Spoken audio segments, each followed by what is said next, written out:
rivers, I work on chalk grassland meadows. I spend a lot of my time teaching forest school, which is probably the most rewarding bit of the job. I also work as a community ranger in Marsh and Micklefield, and that's much more sort of experiential. I take people out for guided walks, just to, often with people who don't get to spend much time out in nature, just so they can experience it. One of the things that we often encounter working in the woods is people foraging. It's something I do a bit of myself, and people often when we meet them can be a little bit wary. Are they doing the right thing? Is it allowed? So on and so forth. So I thought I'd approach this as somebody who does a bit of foraging, and also from somebody whose office essentially is outside in the natural world, working in the landscape in which people forage. So it's just a little bit about foraging. Some of you may already do it, some may not. Covering some of the questions that we often get asked. So firstly, well, what is foraging? It's essentially the act of gathering wild food for free, searching for, identifying and collecting food resources in the wild. Most commonly fruits, greens, hips, haws, berries and nuts. I'm not going to cover things like fish and meat, so that's probably a different discussion. I know my great grandmother, who was born in the late 1880s, who I was lucky enough to know, did this as part of her everyday life. She could quite happily catch, kill, skin rabbits. That's probably another story. So how to forage? It's really, really simple. You don't need that many tools. It's quite a simple, basic thing to do.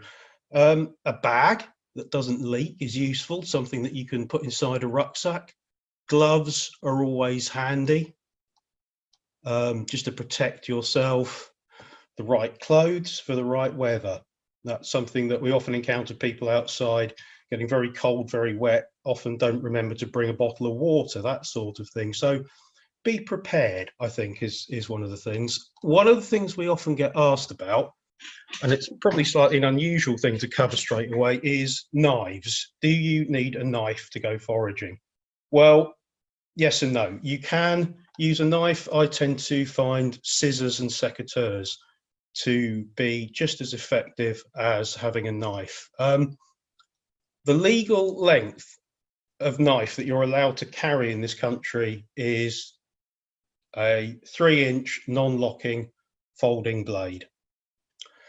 You don't really need them, as I say, but if you do feel the need to carry a knife, that's an example, I hope you can all see, of something that would be legal to carry.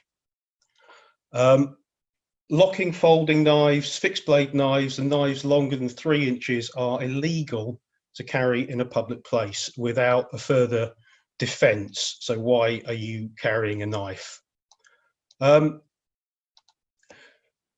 It's important in this area, because High Wycombe is an urban area, to remember if you are carrying a knife out foraging, that's probably fine.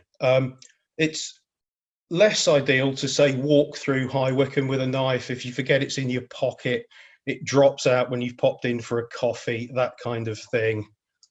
Your defence is pretty much not there. So just be careful if you do decide to go foraging with a knife. Tuck it away in the bottom of a rucksack. Don't open carry in these areas. Other things you can take with you, berry pickers. These are sort of like a small dustpan with a comb. I don't know if anyone's come across them before. Thanks, Becca. That's what they look like. They're really useful. They can be a bit of a faff, but they are quite handy, and they're not that expensive. I've seen some brilliant homemade ones. Also a stick to reach down if you're gathering nuts and berries and things, that's fine. I've seen people with sticks with a little the end of a coat hanger tucked into it to help grab things. Quite useful if you're not particularly tall. So foraging doesn't really require many tools. So if you've got what you need, a bag, scissors, secateurs, you can go out and start foraging. The other thing that people often ask us about when we're out on site is the law and foraging. It's covered by the Wildlife and Countryside Act, the Countryside Rights of Way Act, and the Theft Act. And we're lucky in this country because we have common law. And custom, in the form of common law, gives you the basic right to forage for the 4Fs, as long as it's personal consumption only. So that would be fruit, foliage, flora, and fungus. And that really is just moderate amounts for you and your family, and not for commercial purposes, so for resale or for profit.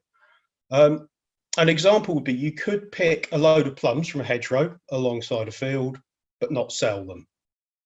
You can't pick lots of apples from an orchard, as that would be theft. If the plums had been deliberately planted, it would count as stealing.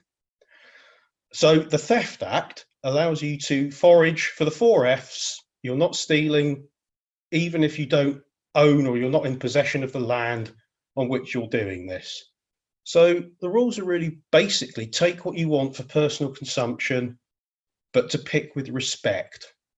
I think that's the key thing. And bear in mind also that areas that you might think of as common land are not.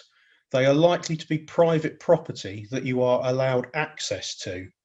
So they're not common in the sense that they're owned by the public. They're owned by often private landowners over which you have rights for access.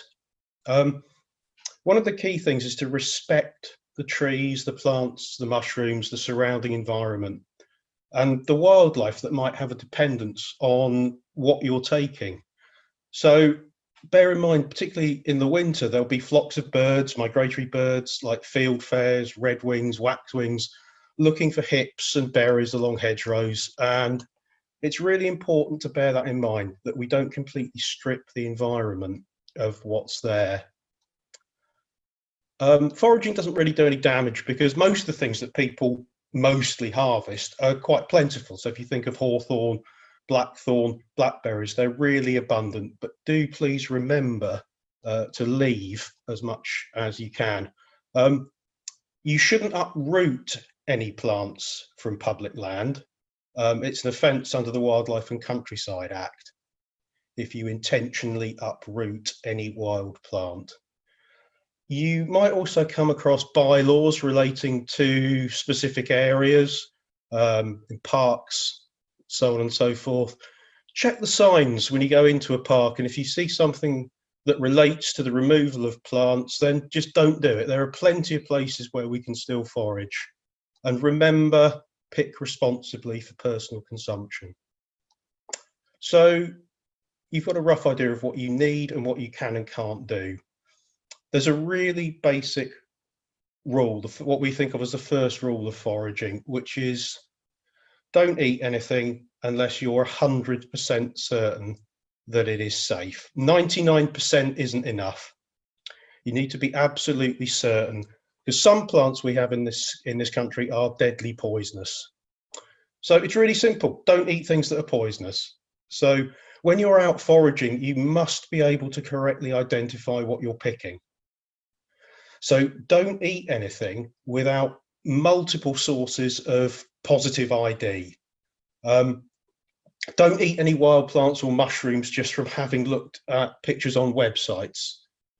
It's really, really important. And don't gather bags of produce hoping it's going to be edible. Okay, it might be rare or dangerous or both. You'll find loads of resources online, and as many, again, if you take the more old-fashioned route, like I do, of looking at books. Some of these have conflicting information, and some can be wrong. I wouldn't use, much as I'm a fan of it, I wouldn't use Culpeper's Herbal as a reliable guide to what is and what isn't edible. Some older books, including traditional cookery books, can have some really useful information, ideas for edibles and recipes that you might not have thought about. So think of it as creating almost a mind map of multiple layers of information and start with what you know. So apples, blackberries, things that are really simple. We often get asked as an analogy, people like start bird watching and they don't know what they're looking for. And we say, well, you do, because you know the difference between a blackbird and a swan and a robin and a blue tit. And it's the same with wildflowers. We can identify certain things.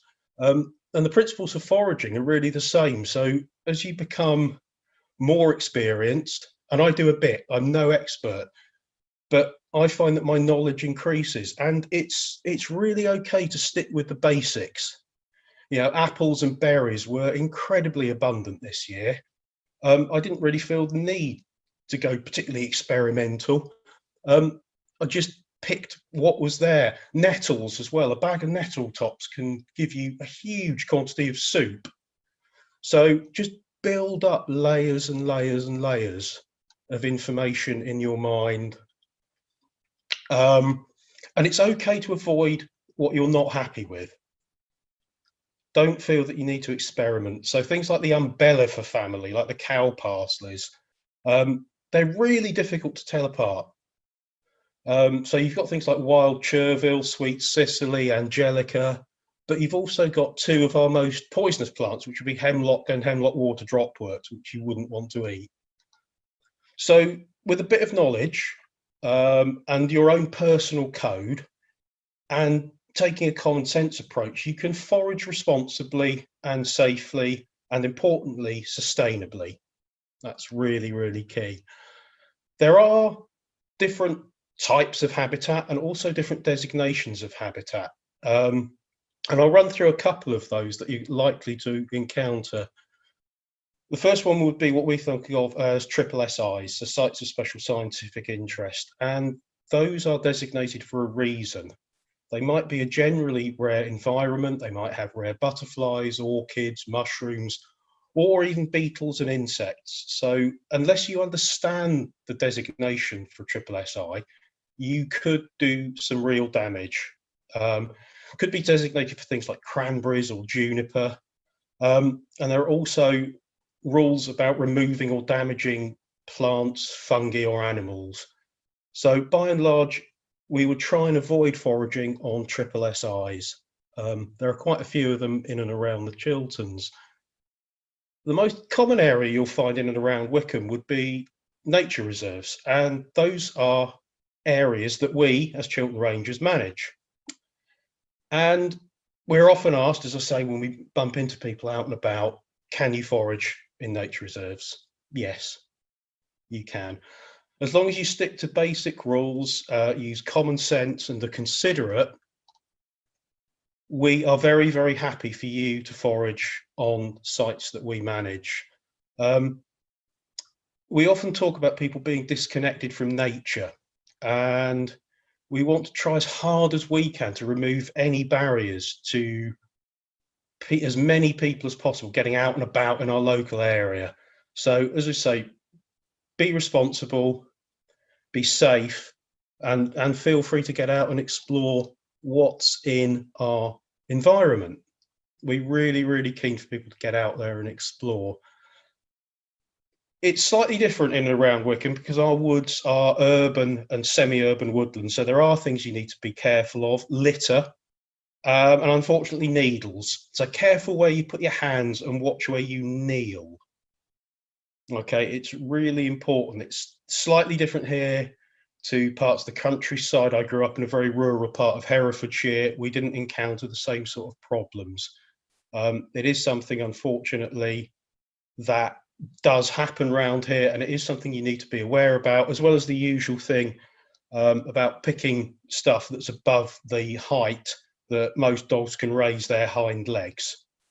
Something else to bear in mind. You'll also come across farmland, obviously, private property, but it will have public footpaths, bridleways, byways running around it and through it.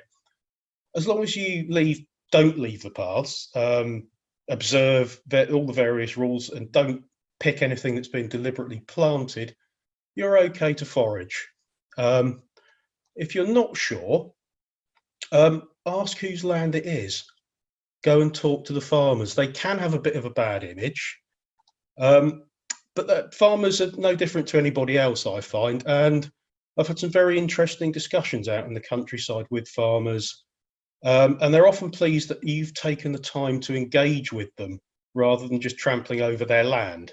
I was given a couple of cabbages once, which was brilliant. I wasn't quite sure what to do with them on the rest of my walk, but I think the farmer was really pleased that I'd taken time to talk to him about some of the plum trees that were planted up around his farm. Obviously, on farmland, you've got running the risk of picking things that have been sprayed with herbicides and pesticides. So remember to give things a bit of a wash. I won't touch really on commercial foraging. It's something that's been in the news quite recently, particularly with regard to mushrooms. And there are areas, particularly in London, that have put in place new bylaws, Wimbledon Common, Epping Forest, Richmond Park, so on and so forth. And you can be fined quite heavily just for picking one mushroom. Another habitat that we have in the local area are rivers. You might be tempted to go and forage in a river. Be careful. They can often get quite deep quite quickly. The Wye through Wickham, there are parts of it that it's deeper than it goes over my head height when we're working in it. Also, be very, very careful of picking things in rivers. Aim for things that are in clear, fast-flowing water. You do have the problem in stagnant water and in rivers that have gone through agricultural land of liver flukes. They live in sheep and cattle dung and don't really do you any good once inside you. And again, be careful if you are harvesting in rivers and you think you're picking watercress, that you haven't actually collected water dropwort hemlock, because it's very, very poisonous. One of the other things we get asked about a lot is mushrooms in the woods. Our woods support a huge variety of species. They can be very, very dangerous. So, for example, you accidentally pick things like the destroying angel or death cap mushrooms, and they can cause fatal liver and kidney failure, and they don't have an antidote. Mushrooms are quite interesting things. The bit that we see, the mushroom, is really just the fruiting body of the life form. They spread for miles underground, and we know they link plants together in things that we think of as the wood wide web. So the mycelia, the bits that we don't see underground, are really, really important. There's a huge mycelial network up in Oregon in America that's about 4 square miles, weighs hundreds of tons and could be about 8,000 years old. It's known as the humongous fungus. So these life forms are absolutely incredible. So if you do feel the need to go and pick mushrooms, I would really, really strongly advise you to go on a course. They're really, really interesting in their own right, and they will give you an idea of the more common things that you can pick. Even high quality photos in good guidebooks are really no substitute for learning from an experienced guide. Okay, it's really, really important. It's pretty much the one thing I'm very wary about when I go foraging is picking mushrooms. So that's just a really quick and broad overview of some of the things that we talk about when we're on site. So just why we forage, I think, is quite important. For me, it's about connecting with the land and seasonality. I think it can create a deeper connection with the land. You develop a sense of a personal relationship with it. It's your local patch. You go out and you see it change through the seasons. In the past, I think people probably knew the places in which they lived a bit better than we do. I think people made use of what was around them and lived lives that were perhaps more entwined with the coming and going of the seasons. And for me, it's a small way of putting us back in touch with the plants and the places in which those plants grow. Um, and it somehow, I don't know, food feels better and more flavoursome when it's in season and when you've picked it or grown it yourself. Food for free, I think it suggests a way of escape from the world of supermarkets. And it's food that's ready to eat, that we found ourselves, it hasn't come from a tin. Um, and it resonates with seasonality, which I think we've lost somewhat in this country. There's that in the spring, the joy of the first scent of wild garlic, and it's just a really uplifting experience and a sense of things to come. It's spring, nature's burgeoning, and it's just fantastic. And then in the summer, harvesting herbs and flowers.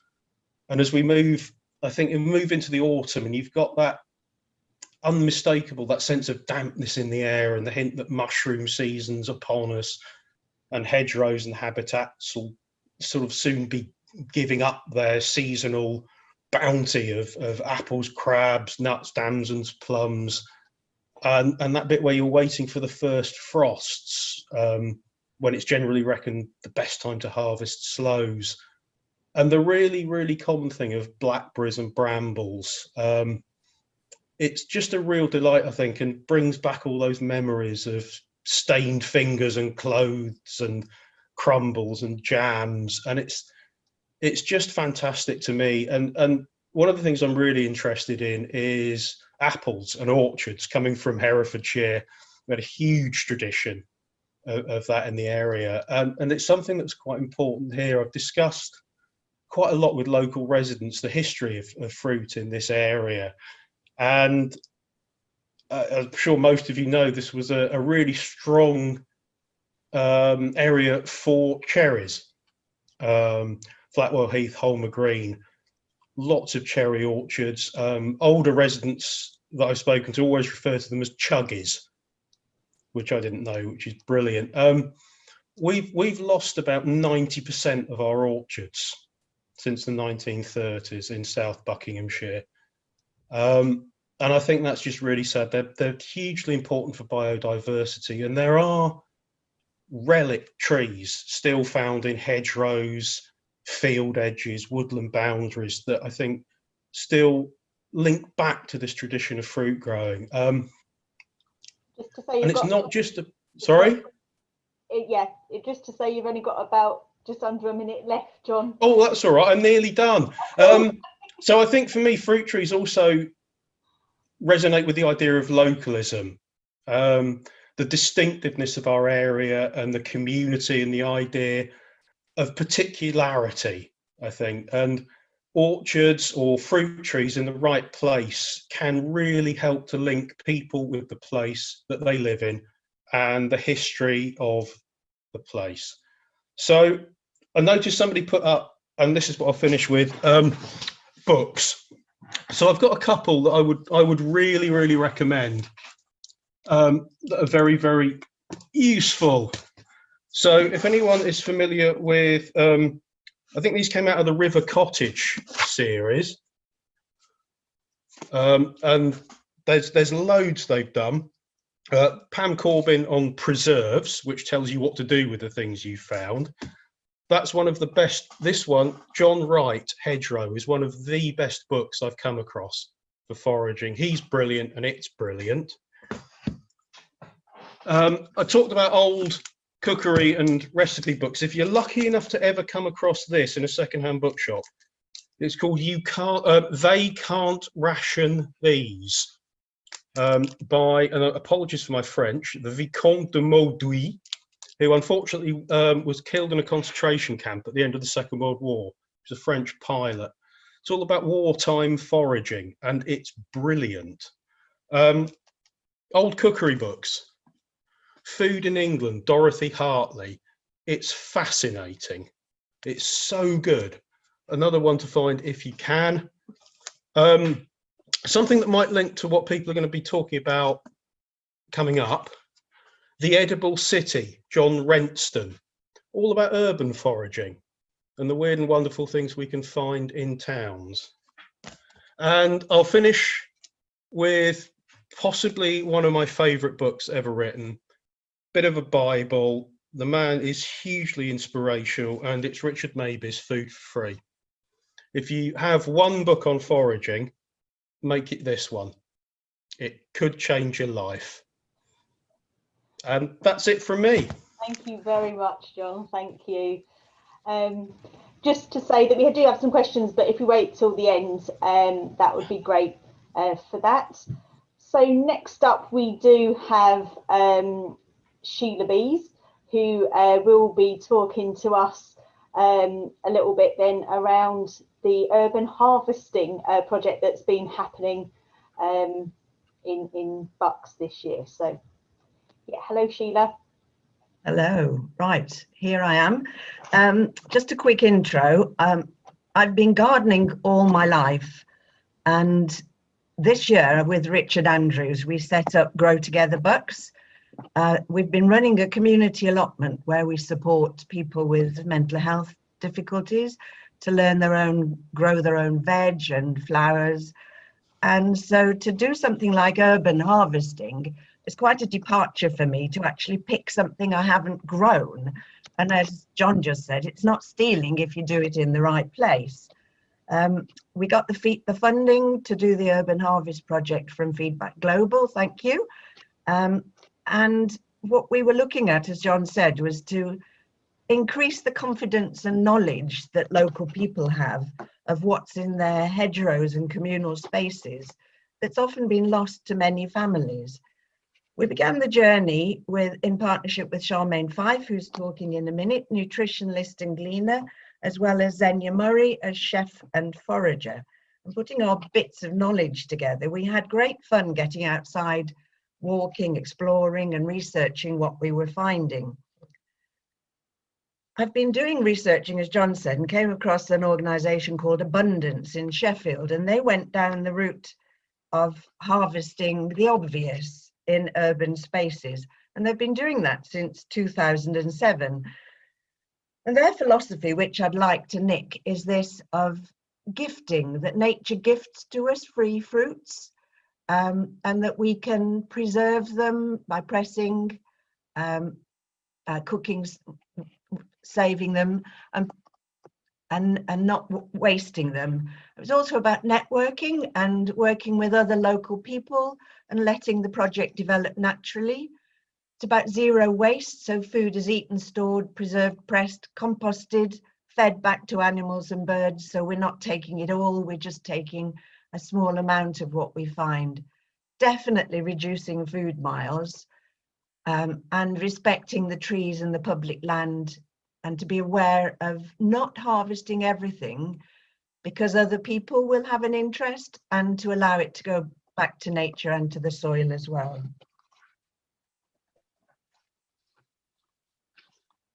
What we're planning is probably slightly different to what you'd imagine for foraging, is that we're hoping to harvest the obvious, things you will recognise, the elderflower in the spring, the plums that were so common here, apples, that's cooking, eating, and crab apples, cherries, as John said, famous in the Chilterns for their cherries, blackberries, wild raspberries if you never come across them in the late summer, and elderberries, hazelnuts, sweet chestnuts and walnuts if you're quicker than the squirrels.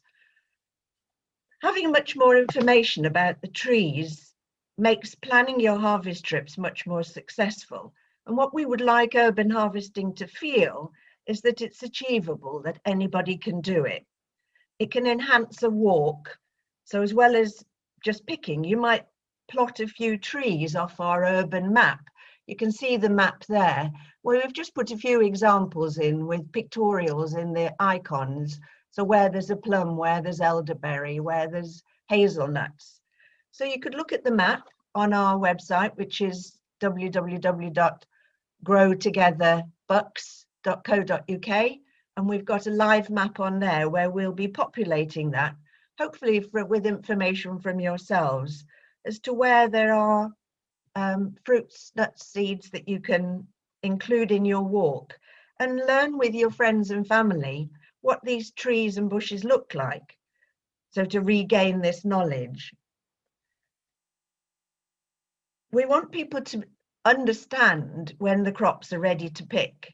There's a great temptation, if you know other people are going to be picking, to get in first, which isn't necessarily a good idea because you just may be picking fruits that aren't ripe and ready. So that's just a waste because you're not going to mature them off the tree as well as they would have matured on the tree. So pick the obvious. There's many books on foraging, as John has shown us.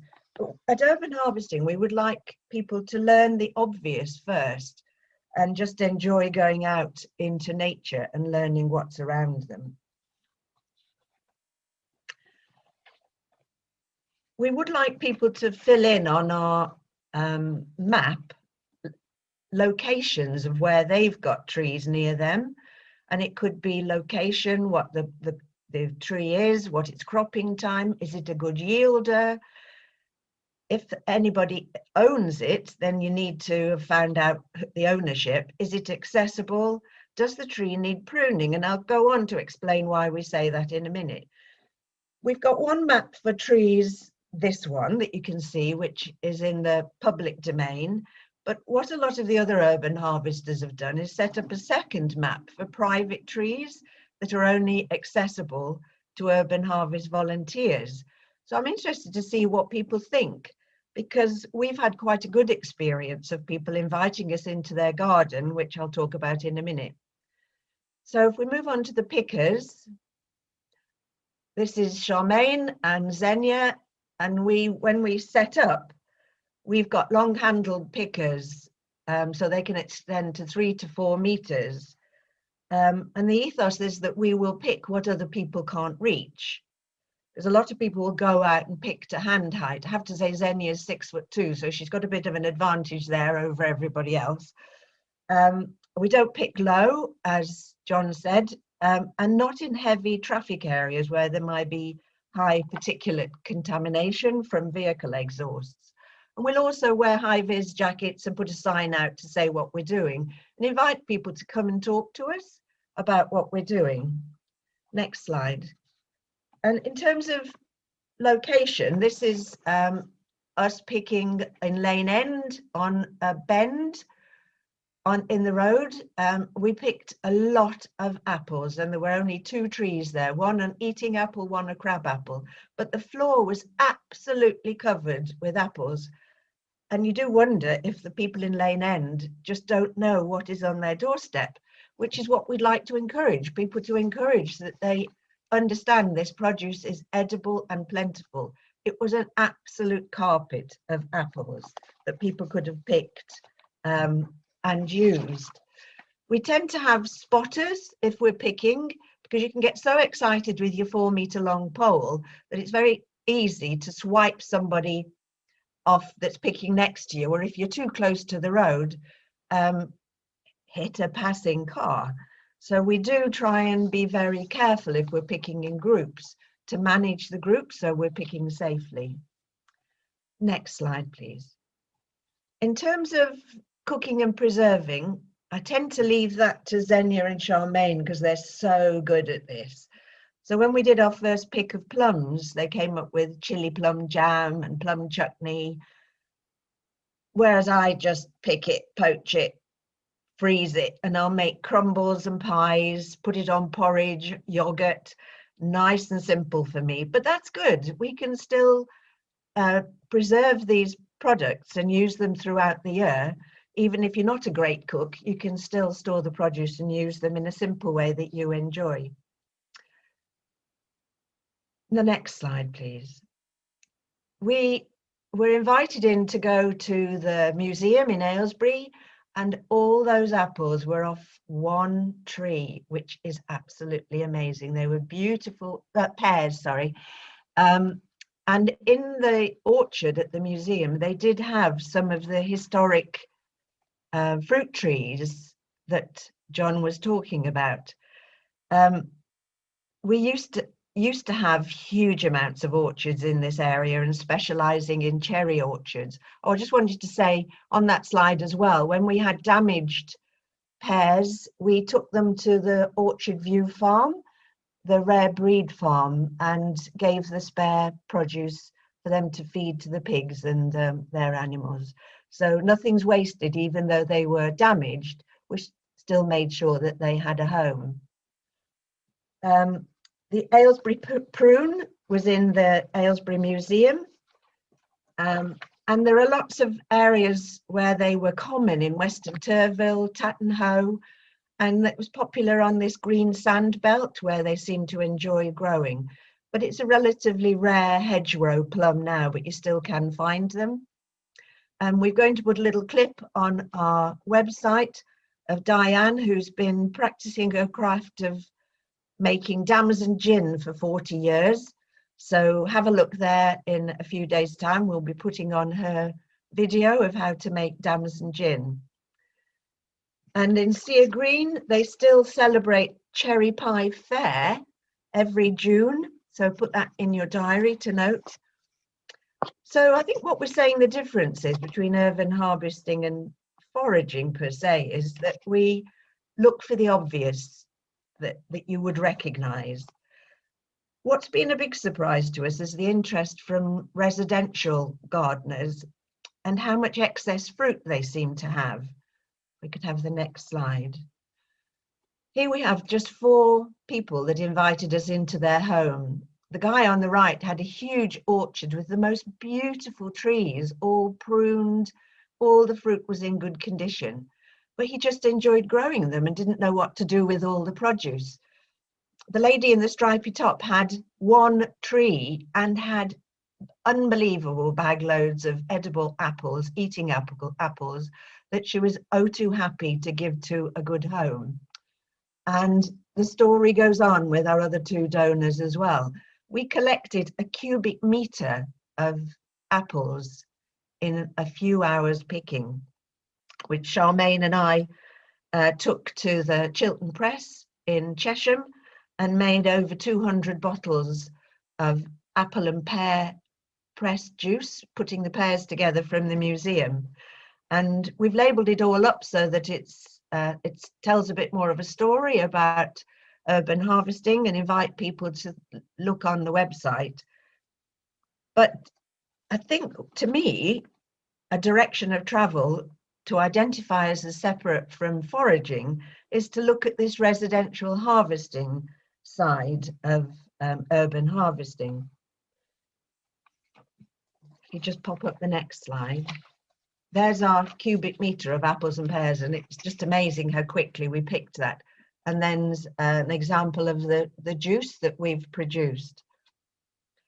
So next slide. Oh, that's not. Okay, back again. I should have another one. So what we were surmising was, and I'd like to find people's thoughts on this today, as to whether we should go down the route of what some of the other urban harvesters have done and look at helping residential gardeners to look at the quality of their fruit, because some of the fruit is really quite bad that we've seen going through the food banks. And although donated kindly to the food banks, they're really not in a very edible condition because they've got codling moth and wasp damage, and they're really not in very good condition. So we're looking at whether perhaps urban harvest should be helping to reduce food waste by helping residential gardeners to improve their crop, looking at the crop protection and the pruning and doing masterclasses on how to prune your trees, taking out crossing branches, keeping the height down so it's pickable, and yes, how to reduce your codling moth damage in the fruit that you grow. So learning from others, I keep mentioning Abundance because they've done such a huge amount of work in documenting their journey, that maybe we could set up pick your own days from July to November, where different tree varieties become ready to crop, and gather a second map of residential areas where fruits are available to crop, and take in or chaperone volunteers to go on and support a sort of pick your own in residential areas. We can provide the equipment and the support. and perhaps have these monthly urban harvest open days. So I'm interested to see what people think about that departure. So that's me done. Thank you.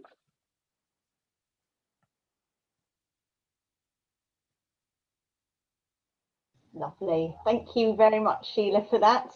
Okay. If anyone does have any sort of questions for Sheila, please do put it into the chat for the questions at the end.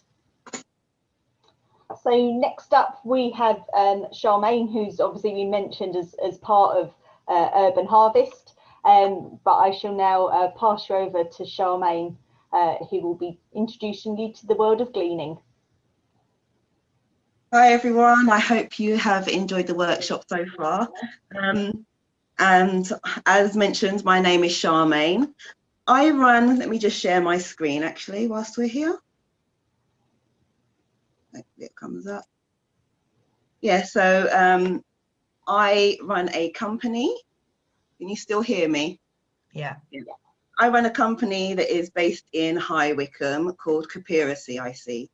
And what we do is help the community learn about the importance of food.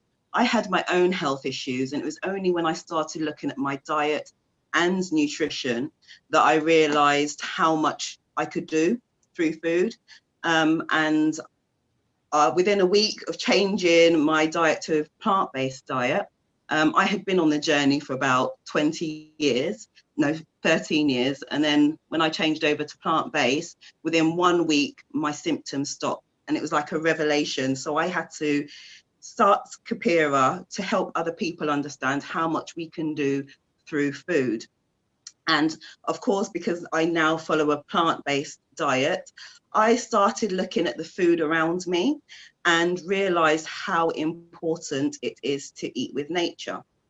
So if I can just share my screen properly. Sorry, everyone. Let's do a slideshow.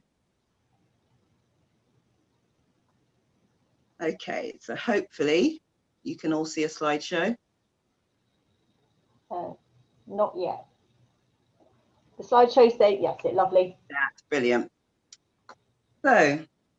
So why gleaning? So today I'll tell you a little bit about why I think eating with nature is so important, the part that gleaning plays in that, what we've actually been doing over the past 2 years in Buckinghamshire in terms of gleaning, and what you can do, not only as part of the gleaning network, but personally at home as well.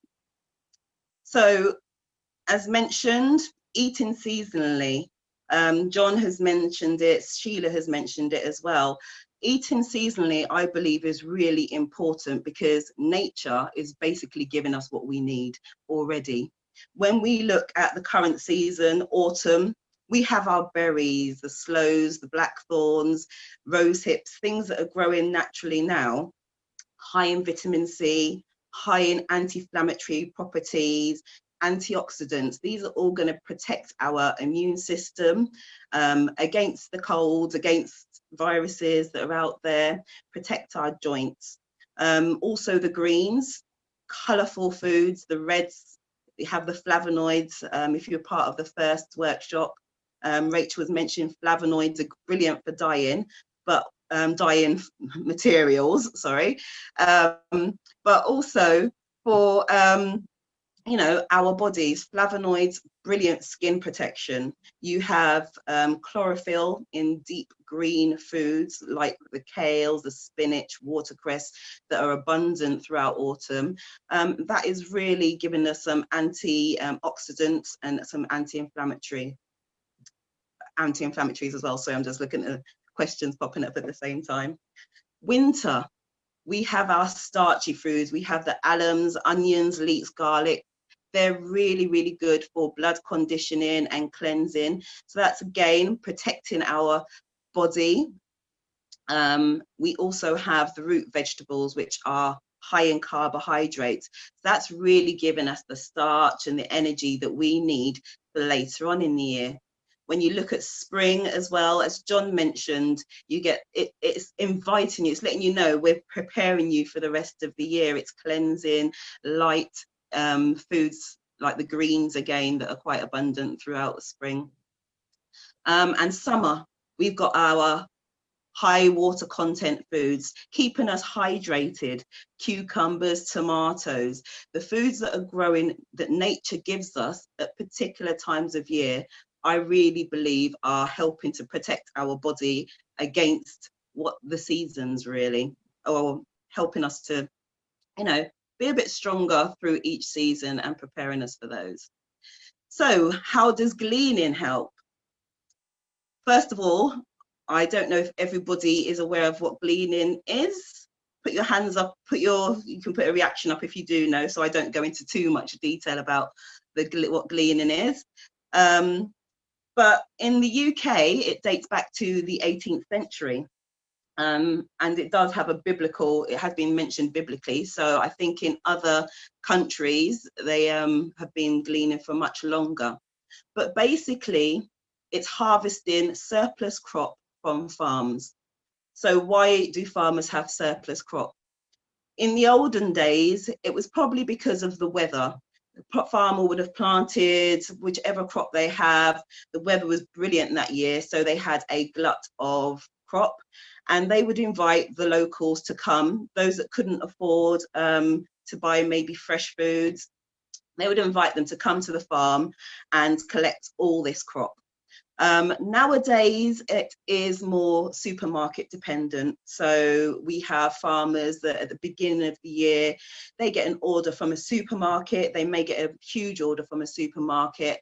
But as the season goes on, as the year goes on, when this crop is ready to be harvested, the supermarket might change their mind, and the farmer is left with an abundance of crop. It probably takes him more time to find another supplier to sell that to, another customer to sell that to. So what happens to all that crop that has had the beautiful sunshine beaming down on it, fertilizer, water, you know, a lot of energy and time put into that crop for it to just be ploughed back into the soil? So this is where feedback comes in, because they started the Gleaning network, and that is why Khepera, I'm here now. So we started with feedback in 2019, actually going to local farms as part of the Gleaning network. In Buckinghamshire, we don't have many commercial farms at all. They're pick your own. So there's pick your own farms in Iver and Cookham that sell mainly fruit and vegetables, and there is also Peatley Manor Farm in Great Missenden. So they're all fairly local to High Wycombe, and we have a few other farms in Buckinghamshire, but the ones we go to are the pick your own. So the benefits of gleaning is that, obviously, as I've mentioned, for the farmer, he doesn't have to plough it all back into the soil, although it's not wasting it as such, because it is still nourishing the soil. All the energy, and like I said, the costs that have gone into that crop already, it seems a bit, how shall I say, it doesn't seem very productive if that's just going straight back into the soil, when locally, as we all know, the need for food has increased greatly. There's a lot of people that are visiting food banks. So if that food can be made useful, which is what we do, and redistribute it to others in the community, it's helping the farmer, and it's also helping the community. So what we do is go to the local farms, and we take a team of volunteers along with us, and we collect several times. We go back as often as the farmer will let us, because you would not believe how much surplus food there is in in Buckinghamshire, yet alone the rest of the world. It's really surprising when you go to the farm and see how much is left. And they've had this year, of course, because of the COVID situation, they didn't have a lot of, surplus crop. But last year, we could not even put a dent in the crop, and we had 24 volunteers that we took with us. So really bringing people together, getting our volunteers, going out to the local farm, it creates a kind of community. There were so many people that didn't know each other. It helps their well-being physically, emotionally, and mentally. It also helps the community in the fact that what we have done and it gives people, the volunteers, a sense of well-doing as well, because they're picking the crop to be redistributed to other community groups. So I will show you this picture just quickly. These are bits that have gone out in the community. So 2019, I keep on clicking it, sorry, going the wrong way, getting too excited. So 2019, we went on 3 gleans. We went to Copus in Ivor twice, and Peterlee Farm, Great Missenden, 24 volunteers, and we collected 30,000 portions of food. 30,000 portions. That was redistributed out in the community. This year, as I mentioned, because of the COVID situation, we couldn't go out with as many volunteers, but we still managed to do 3 gleans. They were all at Copus Farm, 12 volunteers, and we collected 4,160 portions of vegetables. So as you can see, we had beetroot, we had beans, courgette, apples, shallots. Last year we had pumpkins, huge marrows. Had marrows coming out of my ears for most of the year after that, but we did quite a lot with them. So as you can see, beautifully fresh beans, marrows and courgettes. The apples were so sweet, they were divine. Rebecca actually came picking with us this year to get those. And these are some of our volunteers that came along last year. Bags and bags of sweet corn that were redistributed. In these bags in the middle, we had beetroots, beetroot, and pumpkins. And we redistributed those. So here we are. We also last year were luckily interviewed on Countryfile, BBC Countryfile. So they came and saw our glean whilst we was at Copus Farm, and we were on there. So if you can still catch it on iPlayer, you'll see us there. But this is just to show you the types of crops that are growing locally. And this is Copus Farm in Ivor, Copus Farm in Cookham. They are mainly fruits, so they'll have pears. They do have sweet corn, but it's pear and plum trees mainly.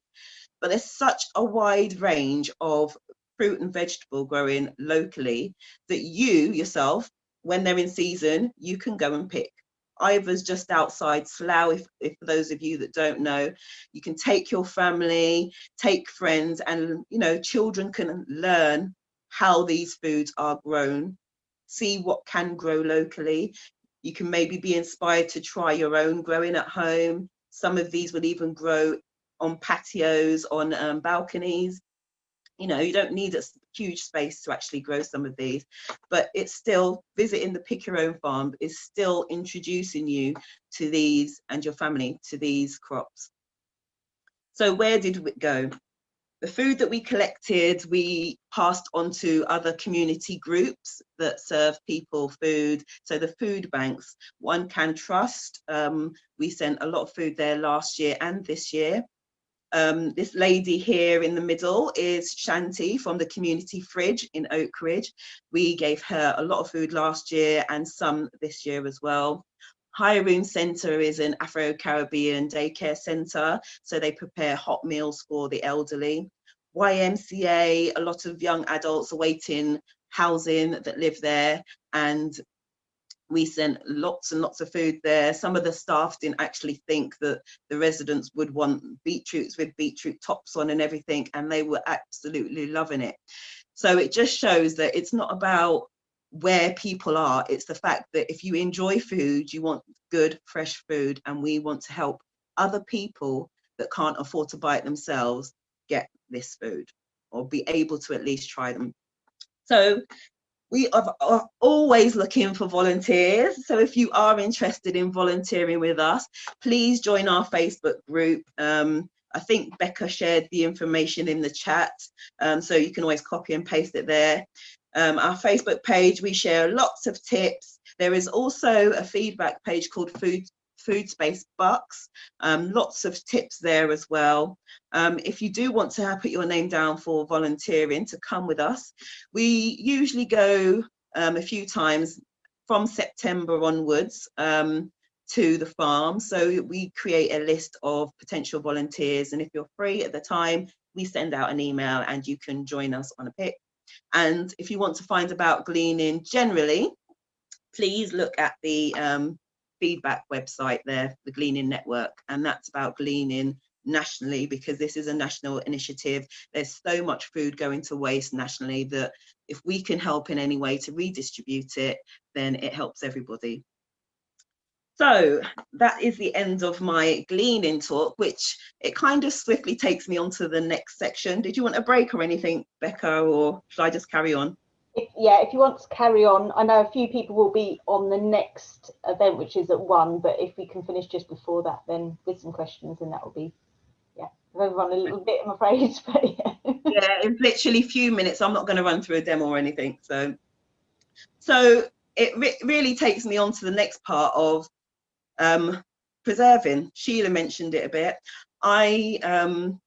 We do give out the majority of the food, but some of it we keep for ourselves and we preserve, and the preserves that we create, we either give away to some of our volunteers or we income generate so that we can carry on Gleaning next year and also have some classes. Had Corona not bitten us this year, we would have had some brilliant preserving classes from the food we collected, urban harvesting and preserving. So look out for that next year, because we definitely will be having some classes. So preserving, as we know, it's an age-old method of saving food that is grown in particular seasons. Instead of, as we do now, trying to grow it the whole year round, we would grow it in that particular season and preserve it so that we can eat it for the rest of the year. These are the various different methods. There's probably so many others, but these are the ones that are quite easy to do at home. And it saves us money. Everybody, we've got to be frugal at this time, saves us money. We're learning a skill at the same time. And it's like, I use my kitchen as a science lab. It's just experimenting. It's you that's eating the food. You can try pickling, preserving, dehydrating, freezing, whatever you want to. And it gives you a sense of self-sufficiency as well, because you know that you're helping yourself to prolong the life of food, and you're saving yourself money. So, like I said, preserving at home, anything is possible. So recently, as you know, we've been urban harvesting, we've been Gleaning, and we had apples coming out of our ears. As John mentioned, it was the year of the apple and the pear, I think. Everybody's tree was laden with it. So I decided to make a few preserves. As you can see behind me here, I have a few of them, which I'll run through in a minute. But apples, I use every single part. I try to use as much as I can of every product. So these apples, I did peel and core them. I then boiled them to make an apple jelly. The pulp was then used to make apple sauce and apple butter, which you can put in your porridge, you can put in with yogurt, anything really. And then finally, in this bowl here, which is actually a 25-litre container, it was turned into apple cider vinegar, and it's literally covering it in water, adding sugar and leaving it for the natural bacteria, the good bacteria in the air, a couple of weeks to ferment it. And you start smelling it, you can smell the sourness come in, it turn into vinegar, and hey presto, apple cider vinegar that you can strain and use yourself. Apple cider vinegar, as we know, is not cheap. Good apple cider vinegar can be £5-6 for a bottle. There, I've probably got about 10 bottles, and it costs me absolutely nothing because I'm using the scraps from the apple. So that's £50 saved there. So there's so many things that we can do. Okay, let's go back for a second then. So I'll stop sharing this screen and I'll just quickly run through my array of ferments and preserves here that I have. So typically my phone and batteries just come on. Hopefully it'll last for the next few minutes whilst I talk to you. But when I was younger, my grandparents used to be growing onions, peppers, potatoes, and I used to hate it because I would be the one that be down in the cellar having to sort them out to dry them. It actually set me up for something good, because now I love drying. I love doing things with foods and experimenting. So traditionally, coming from a Caribbean home, hot pepper, we've got onions, peppers, garlic. Preserve that. This is a year old. As you can see, it's almost finished, so I'm due to refill it. But this is everything from my fridge, believe it or not. Sorry, I am getting a bit obsessed with it, but I love pickling, fermenting, everything.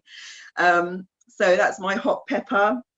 Again, if we didn't want to do it as a hot pepper, simply roasting peppers and putting them in olive oil. That's a way of preserving them as well.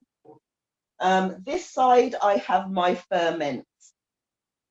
I'm not I'm sure people have heard of sauerkraut. I'm not keen on sauerkraut, but I do love kimchi, which is a spicy type of sauerkraut, really. So fermented cabbage, excellent for gut health, as with all ferments. I've got carrots in there, spring onion, and it's literally leaving it out, chopping it all up, mixing it together, leaving it for 3 days, on the worked surface, covered, and then you can pop it in your fridge and you can have that in there for months and eating. That is brilliant for gut health, because the fermentation process is locking in all that good bacteria. Brilliant for your health.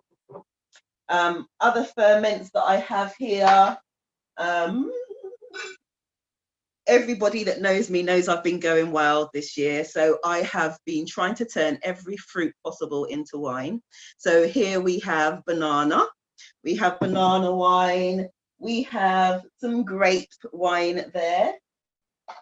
This one is actually a fruit vinegar. So instead of turning it, I had fruit cocktail that I made up during the summer, had all that beautiful juice left. So I strained it off, added some more sugar, left it to ferment for a while, and we have some fruit vinegar there that I have been adding to my salads and things like that.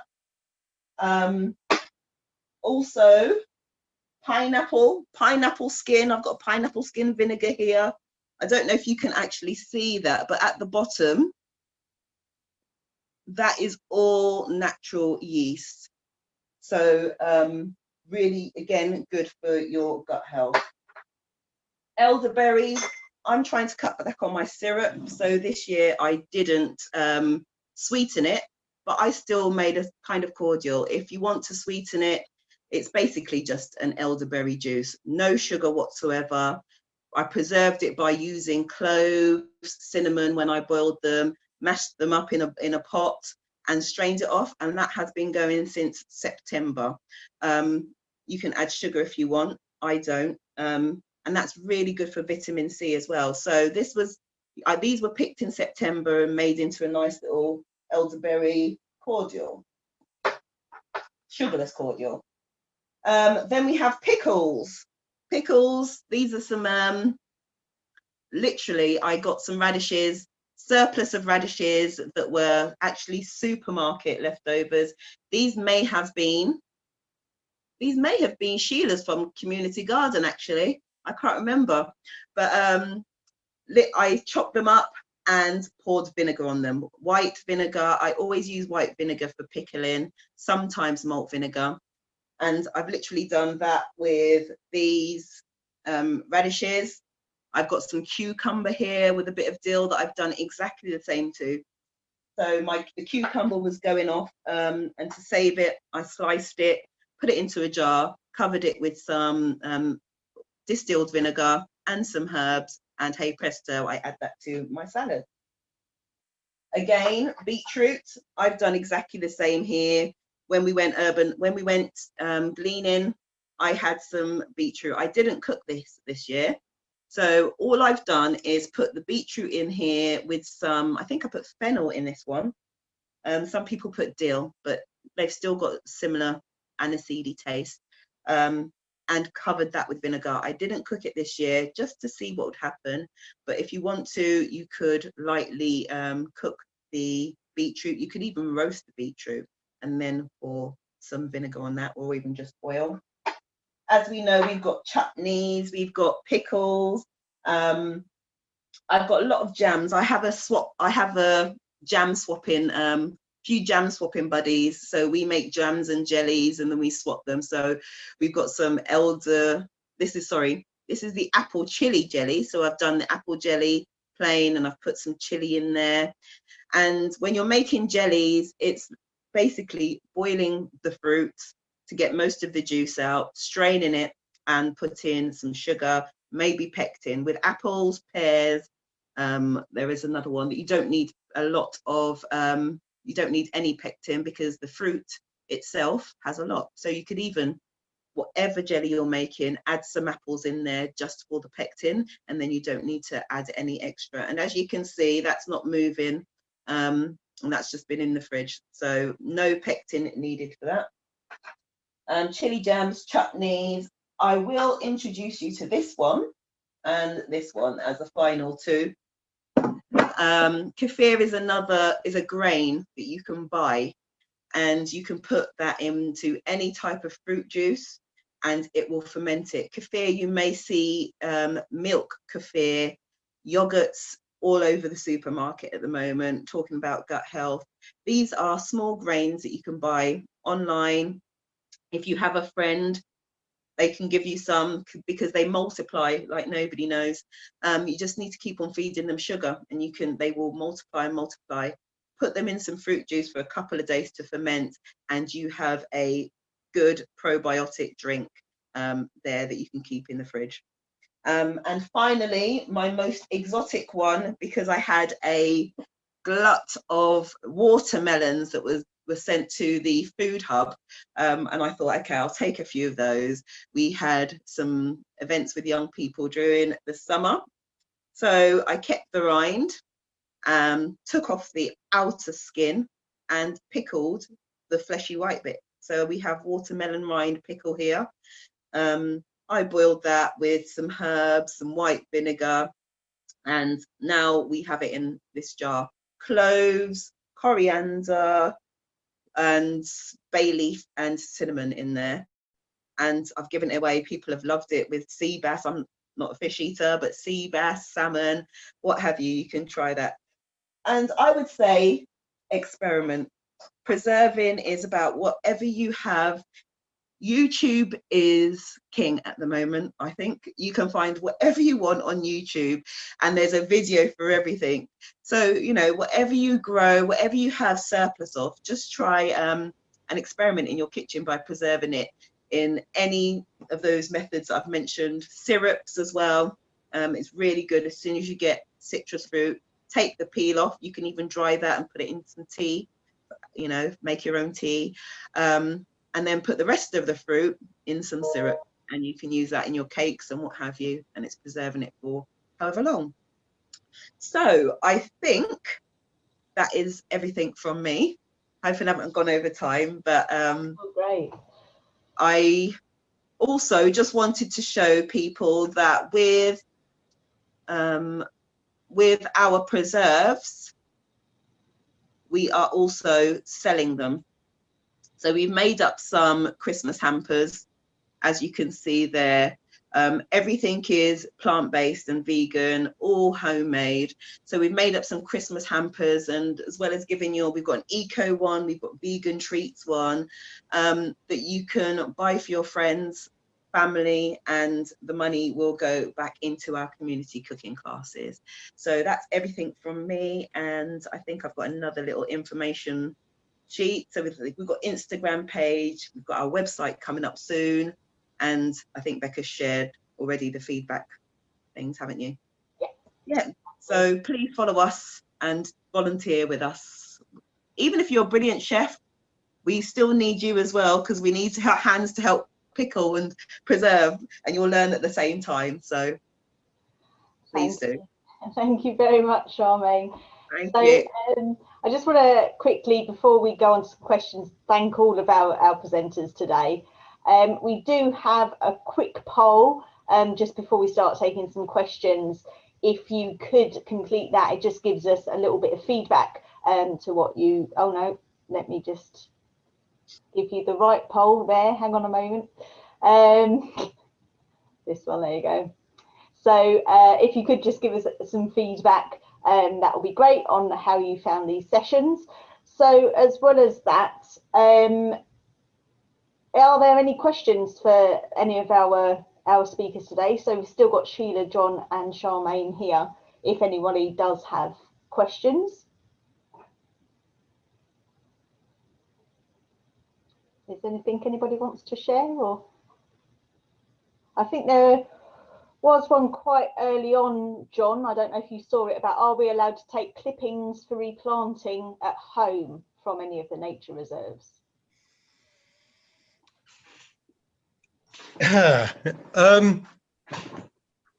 Technically, those plants don't really belong to you, but under sort of the 4 Fs and the spirit of foraging, providing you're not taking clippings from anything particularly rare, which you're unlikely to do on our sites, be wary if, for example, you're in a triple SI and you fancy taking clippings of something like juniper, which is struggling as a species.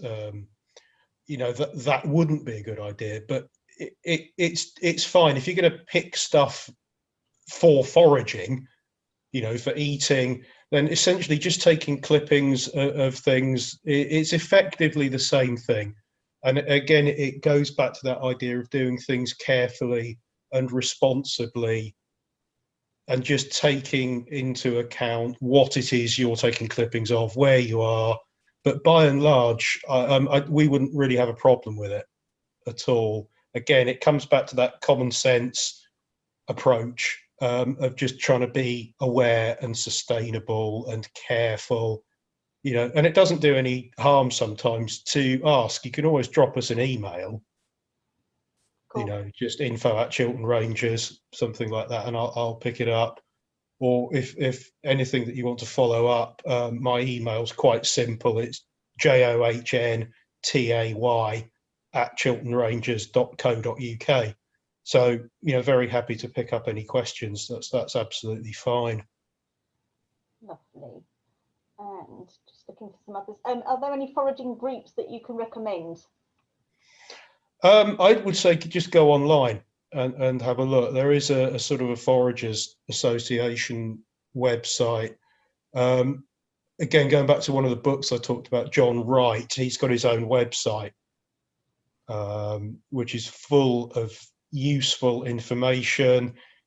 Some of it is for experienced foragers. If you do fancy making paste out of midges, which is one of his recipes, you can find that up there. But it's one that's got loads of links and things to follow up. So I'd recommend, yeah, John Wright as being a good starting point. Fabulous. And Charmaine, we have a question about how did you find the farms for Gleaning, Charmaine? Oh, thanks. Well, I had been in contact with them for some time. There aren't many farms in Buckinghamshire, so it wasn't too hard. We're hoping to move out into Oxfordshire because there are so many more farms out there, so that we can glean out that side as well. It was literally searching which farms and contacting the farmers. There's, as I said, there's not many that are producing crops. It's mainly cattle. I think Buckmore End Farm and a few other, they have livestock. So these were the only 2 that we found with crops. Can I just add something else as well? I forgot the Urban Harvest one. Sheila, we're selling this too. Just to let everyone know. But yeah, so it's just going out to local farms and cold calling and trying to build that relationship with the farmers. Thanks, Libby. Hope that helped. Lovely. And Sheila, the cherry pie fair, where is it and what month?